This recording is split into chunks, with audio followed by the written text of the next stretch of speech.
Imagine a quiet town in 1838 Tennessee, a place where everyone knows everyone, and life moves slowly, measured by the rise and fall of the sun. Now imagine that one summer evening, everything changes forever.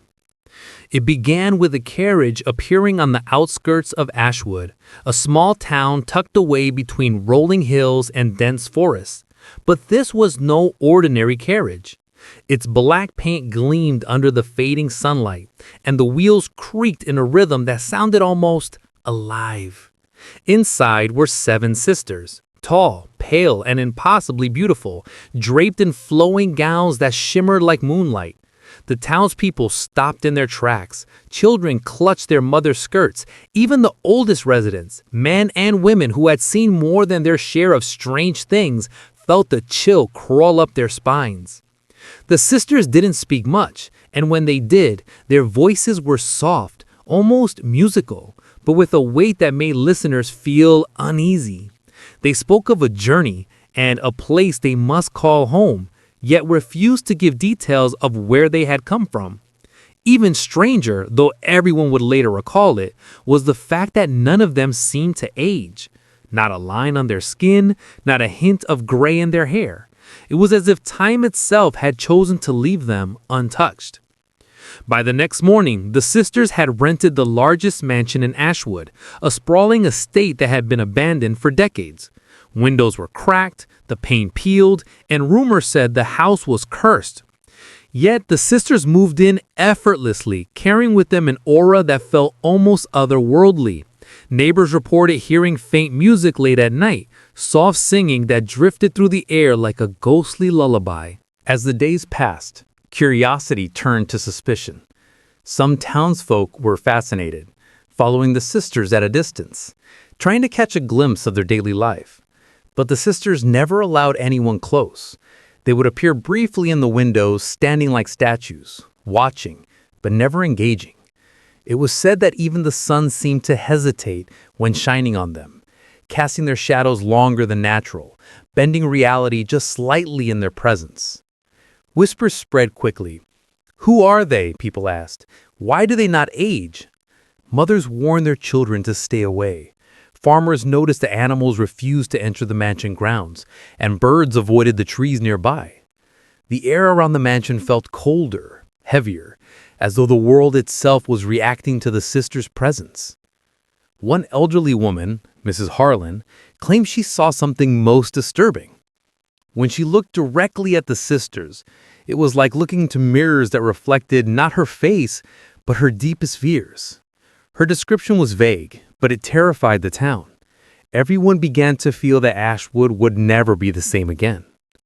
By the end of the first week, the town council convened in secret. Ashwood had always been a quiet place, but fear was growing. Was this some trick, some dark magic, or something far more sinister? Whatever it was, everyone sensed that the sisters were not merely guests.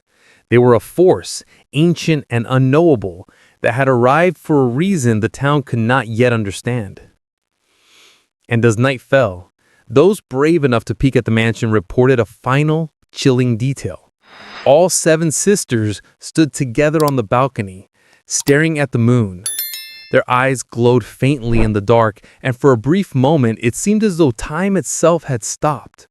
The town would soon learn that the sisters' arrival was only the beginning, and that whatever pact they had made to remain untouched by age came with a price the people of Ashwood were about to pay. If you think this is strange, just wait, because they say every town has its secrets. But in Ashwood, after the arrival of the 7 sisters, the secrets didn't hide in the shadows. They walked boldly across the streets, unsettling every soul who dared to look too closely. For the first week, the town tried to ignore the strange feeling in the air, an uneasiness that clung to everything like thick morning fog. But soon things began to happen. Things no one could explain. It started with the children. Youngsters who once played freely in the fields suddenly refused to go outside after dusk. Parents described how their children woke up screaming in the middle of the night, crying about the tall white ladies standing at their windows. Some swore the girls looked exactly like the seven sisters, though the mansion was nearly a mile from town. Then came the animals. Horses refused to leave their stalls. Dogs barked relentlessly whenever they faced the mansion's direction.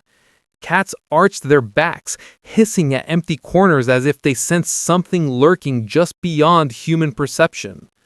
One farmer found all his chickens dead, not torn apart, not eaten, but simply lifeless, their eyes open wide in terror. Rumors spread quickly. Some believed the sisters were witches. Others whispered they were ghosts, spirits from another era, trapped between life and death. A few suggested something darker, that the sisters had made a pact with the force beyond comprehension, a pact that required more than just eternal youth. Every day, the sisters appeared in town, yet no one ever saw them walk. One moment, they weren't there. The next, they were silently standing in front of the old well, or wandering the marketplace without disturbing a single grain of dust beneath their feet. Their gowns never dirtied, their hair never shifted with the wind. And their smiles? Their smiles were the most unsettling of all. Too perfect, too still. Mrs. Harlan, the elderly woman who had sensed danger from the beginning, claimed she watched them one morning from her window. She said the sisters moved in perfect unison. Every step, every turn, every tilt of their heads synchronized as though they shared the same mind. When she told the townsfolk, they laughed nervously, but deep down, no one doubted her, because everyone had witnessed small glimpses of this strange harmony themselves. As days passed, the air around the mansion grew colder. Children dared each other to creep toward the gate, only to return running, claiming they heard whispers coming from the trees. Adults tried to reassure themselves that it was simply the wind, until the whispers began forming words in languages no one recognized. Then came the night Ashwood changed forever. A hunter named Elias returned from the woods trembling, his face ghost white. He claimed he saw the sisters walking through the forest, except they weren't walking, they were floating just above the ground. And worse, as they passed, the trees behind them shriveled, leaves curling into dust. Elias swore he heard them chanting softly, their voices layered like the echo of 1,000 whispers. When he described the sound, he said it didn't just enter your ears, it entered your bones. After that night, fear took hold of Ashwood. The town council ordered everyone indoors after sunset. Windows were shuttered, lanterns were kept burning long past midnight. Yet still, the sisters watched, from the mansion, from the shadows, from places no human should be able to stand. And whatever force they brought with them, it was growing stronger. If you think the strange happenings in Ashwood are unsettling now, wait until the town begins an investigation, one that uncovers horrifying truths hidden inside the mansion itself. Make sure you like this video, subscribe, and turn on notifications. You won't want to miss what comes next. By now, Ashwood was no longer the peaceful Tennessee town it had once been. Fear clung to every doorstep. Silence filled every street. And the source of it all sat atop the hill, inside the mansion of the Seven Sisters. And finally, the town had reached its breaking point. The town council gathered inside the old courthouse, the room dimly lit by shaky candlelight. Everyone looked tired, anxious, and paranoid. Every creak of the floorboards made someone jump. It was clear. Something had to be done. Sheriff Alden, normally a calm, level-headed man, stood at the front. "We're not here to judge them," he said cautiously, "but we have to understand what's happening to our town." The council decided to send 3 volunteers to investigate the mansion. Thomas Reed, a carpenter known for his steady nerves, Dr. Hensley, a man of science and logic, and Reverend Colton, a devout preacher who believed no evil could withstand the light of faith. They approached the mansion just after sunrise, hoping daylight would offer some sense of protection. But the moment they entered the grounds, everything felt wrong. The air was unnaturally cold. The trees surrounding the mansion leaned away, not toward the wind, but away from the house itself, as though trying to escape. The grass beneath their boots was brittle, snapping like thin twigs with every step. Thomas knocked on the massive front door. It slowly creaked open on its own. Inside, the mansion looked nothing like the decaying structure it had been for decades. Instead, the floors were polished, the walls gleamed as though freshly painted, and the air smelled faintly of lavender, mixed with something metallic, like blood diluted in water. Dr. Hensley examined the walls and immediately noticed the strange carvings etched into them. Spirals, runes, symbols that seemed to move if you stared too long. "These are unnatural," he whispered. Reverend Colton muttered prayers under his breath. As they walked deeper inside, a disturbing realization washed over them. There were no signs of life. No dust, no footprints, no sound. The mansion felt like it wasn't lived in, or like it wasn't meant for humans at all. In the grand hall, they discovered the first horrifying clue. A giant grandfather clock stood against the wall, but its hands were moving backwards. Not smoothly, but in sharp twitching jerks. And with each backward tick, the shadows in the room seemed to pulse. Suddenly, Reverend Colton gasped, "Look, the shadows!" Thomas followed his gaze. Their shadows weren't matching their movements. When Thomas lifted his hand, his shadow did not. When the Reverend stepped forward, his shadow remained still for a moment before catching up like a delayed echo. Dr. Hensley scribbled notes fervently, but his hands shook so badly the paper tore. In the next room, the dining hall, they found something even more chilling. 7 chairs placed around the long table, and on each plate sat a perfectly preserved red apple. 7 plates, 7 apples, 7 places set, waiting. Thomas reached out to touch one, but the moment his fingers grazed the apple's surface, he jerked back. It's warm, like it's alive. The investigators didn't stay long after that. The feeling of being watched grew overwhelming, heavy, suffocating. As they hurried toward the exit, they heard soft laughter. 7 voices blended into one delicate, haunting note. They rushed out of the mansion, gasping for breath as if they'd been underwater. The investigation was over, but what they had discovered was far worse than anything they had imagined. The sisters' home wasn't just strange, it was unnatural, a place where time, light, and even reality bent to their will. And if the mansion was that powerful, what did that make the sisters? Uncovers the terrifying truth behind the sisters' immortality. If you're still with me, hit like, subscribe, and turn on notifications. You'll want to be ready for what comes next. The darkest part of the mystery is about to be revealed. Some secrets protect people. Others destroy anyone who comes close. And the secret of the 7 sisters was the kind that didn't just destroy, it consumed. The town of Ashwood was shaken after the investigators returned from the mansion. Thomas Reed couldn't sleep. Dr. Hensley refused to speak about what he had seen. And Reverend Colton spent hours locked inside the church, praying with a desperation no one had ever witnessed from him before. But even their silence couldn't stop what came next. One night, as a violent storm raged across Ashwood, a lone figure made his way up the hill toward the mansion. Father Abner, the oldest priest in the county. He wasn't part of the investigation, but he had heard enough to know one thing. Ashwood's suffering was not natural. Something ancient had awakened. Lightning lit his path as he climbed the hill.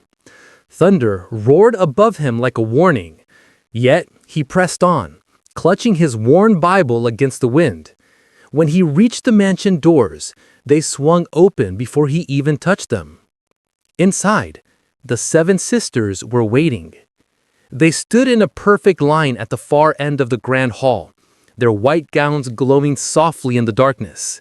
Their eyes reflected the lightning from outside, 7 identical gleams of cold, unnatural light. Father Abner stepped forward. "In the name of God, what are you?" The sisters exchanged glances, slow, synchronized, chillingly graceful. Then, as if with one mind, they began to speak, not individually. Their voices fused into a single, echoing whisper that slid across the room like smoke.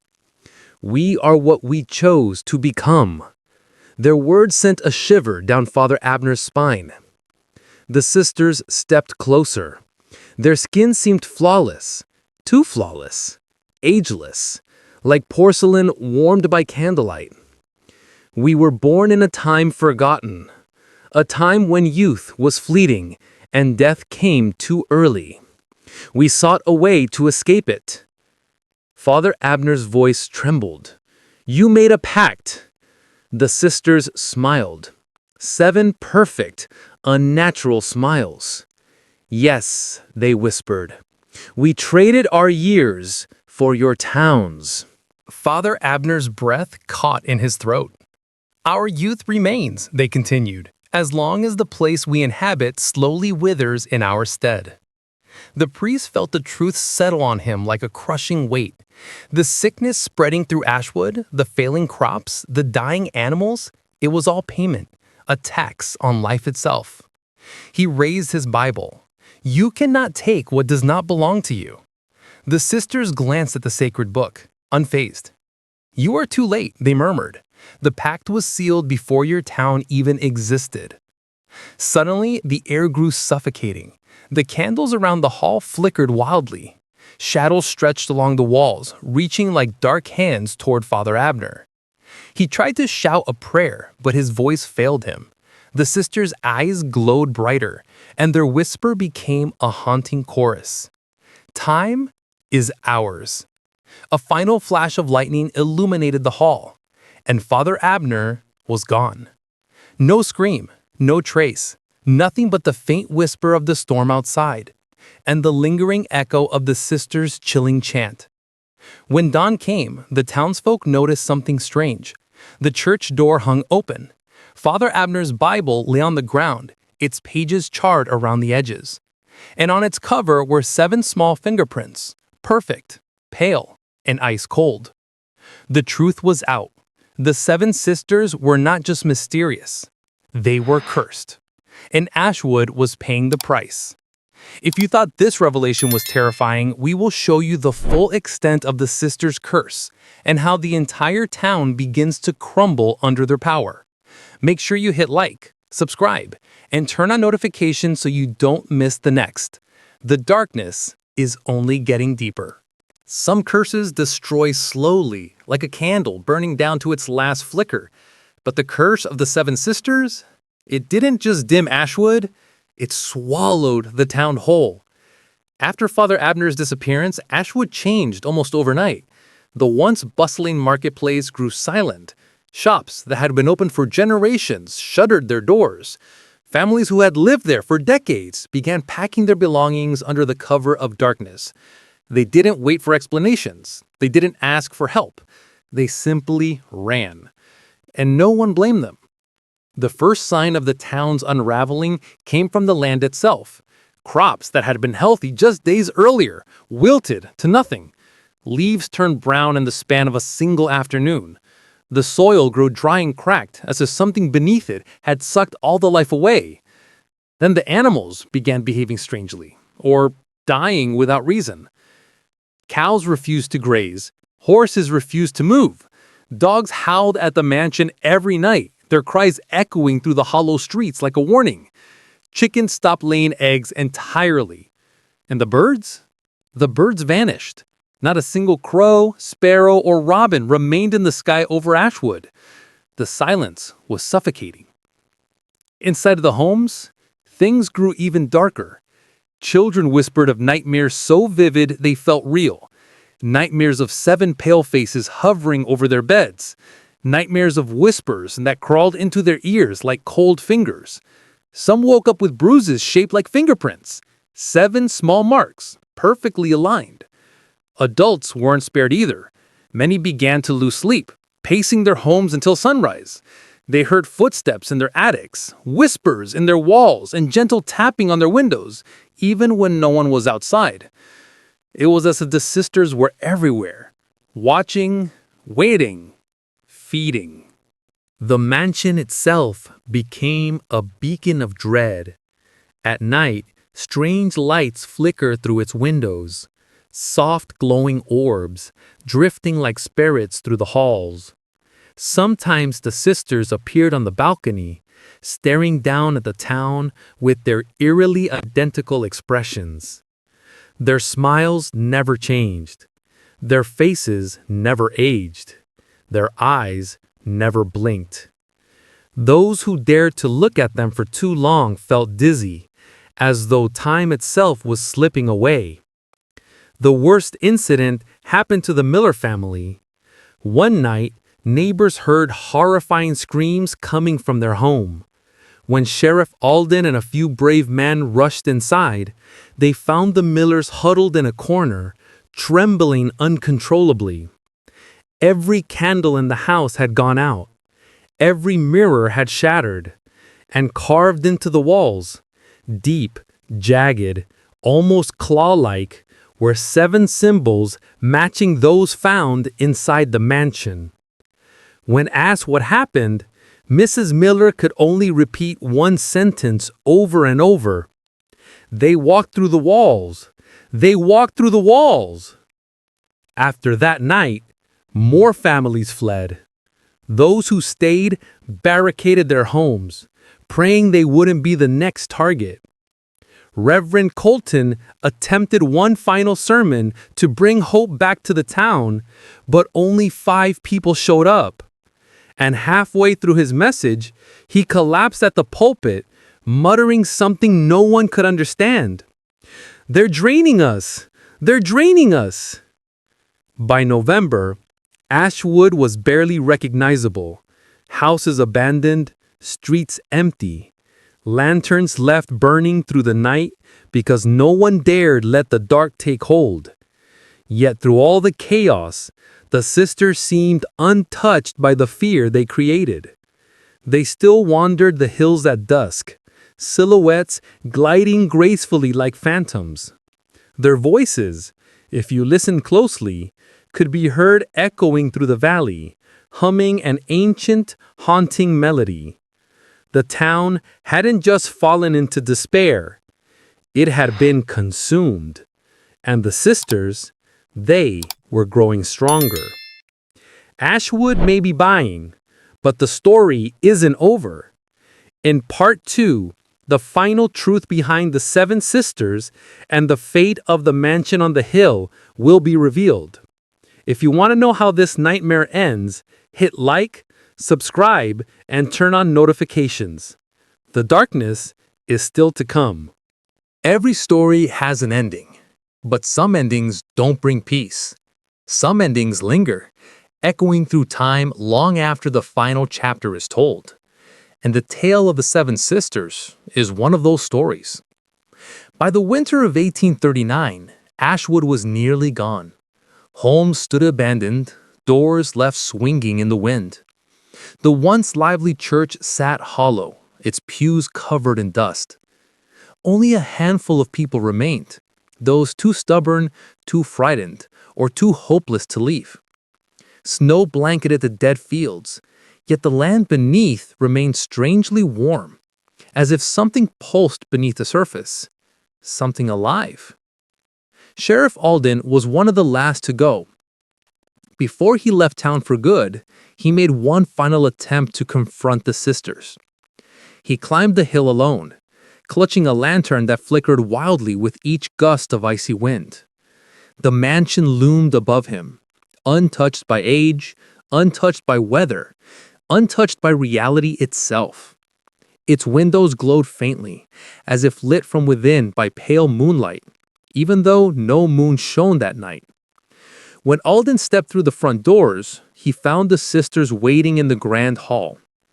Not moving, not speaking, just staring with their unblinking eyes.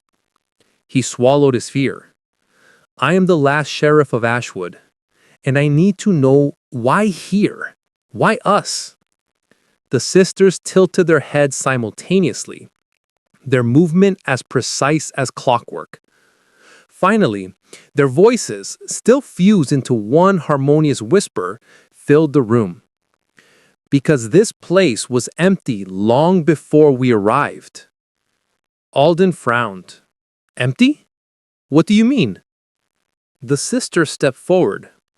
Ashwood was built on forgotten land, land abandoned by those who came before, a place where time already struggled to hold its form. They circled him gently, their gowns whispering across the polished floor. All we did was claim what was already fading. Alden felt the temperature drop. Frost crept along the floor, crawling toward his boots. But why drain the people? Why destroy the town? The sister smiled, cold, perfect, eternal. We did not destroy it. We preserved ourselves. Their eyes glowed brighter. Every year we do not age must be taken from somewhere. Alden backed away. You're monsters, he breathed. The sisters stopped. For the first time, their expression changed, just slightly. We are not monsters. We are survivors. Another gust of frozen air surged through the hall. Alden stumbled toward the exit, but by the time he reached the door, the sisters had vanished, dissolved into the shadows like fading dreams. He fled the mansion and never looked back. By the following spring, Ashwood was nothing more than a ghost town. Nature reclaimed what was left. Trees grew through rooftops, vines strangled the fences, and silence became the only residence. But the mansion? It remained exactly the same, untouched, unaged, unaffected. Travelers passing through Tennessee still spotted from the road, a towering silhouette on a hill, windows dark and watchful. Some say strange lights dance inside on moonless nights. Others claim the sound of soft singing drifts across the valley, like a lullaby carried by the wind. And a few swear they've seen them. 7 figures in pale gowns standing on the balcony, staring into the distance with identical, haunting smiles. The 7 sisters did not die. They did not leave. They simply waited for the next town to wander too close. If this story sent chills down your spine, make sure you hit like, subscribe, and turn on notifications. More dark tales, strange mysteries, and chilling legends are coming your way. Stay curious and stay cautious. Some stories are closer to the truth than you think.